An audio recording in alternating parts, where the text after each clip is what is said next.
आज सकाळी गॅलरीमध्ये उभं असताना अचानक दूरवरून एक सुंदर आवाज ऐकू आला. तो आवाज होता वासुदेवांचा.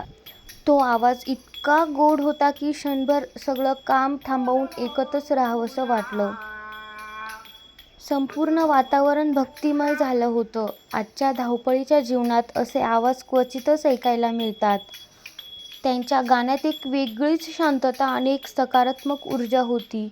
तो मधुर आवाज ऐकल्यावर मनाला खूप आनंद झाला आणि वाटलं की अन्मयला पण हा अनुभव नक्की द्यायला हवा.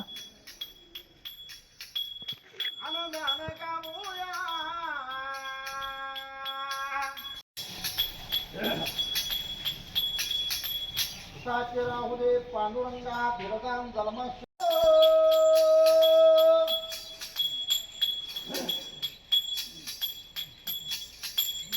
आनंद अनेकामुया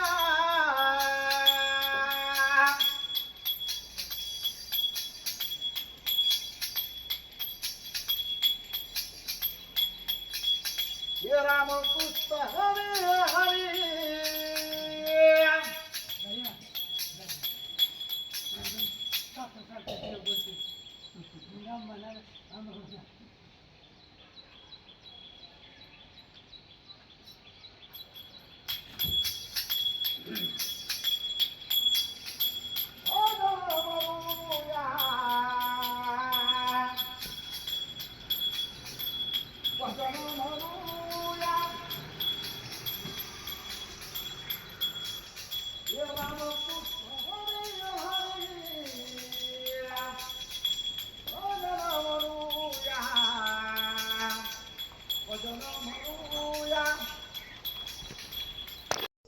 तेव्हा अन्मय नेमका झोपला होता. मला वाटलं की त्याला आपल्या मराठी संस्कृतीचा हा भाग नक्की दाखवायला हवा. म्हणून तो उठल्यानंतर आम्ही लगेचच स्कूटी काढली आणि वासुदेवांना शोधायला निघालो. थोडं पुढे गेल्यावर आम्हाला लगेचच वासुदेव दिसले.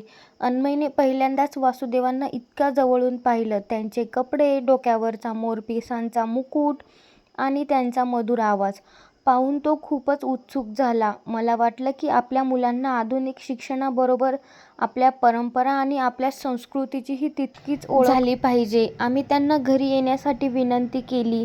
ते आमच्या घरी आले, चहा घेतला आणि अन्मयला खूप सारा आशीर्वाद देऊन गेले आणि ते पुढच्या प्रवासाला निघाले. अशा प्रकारे अन्मयची आणि वासुदेवांची एक गोड भेट झाली. व्हिडिओ आवडला असेल तर नक्की लाईक करा आणि सबस्क्राईब करा.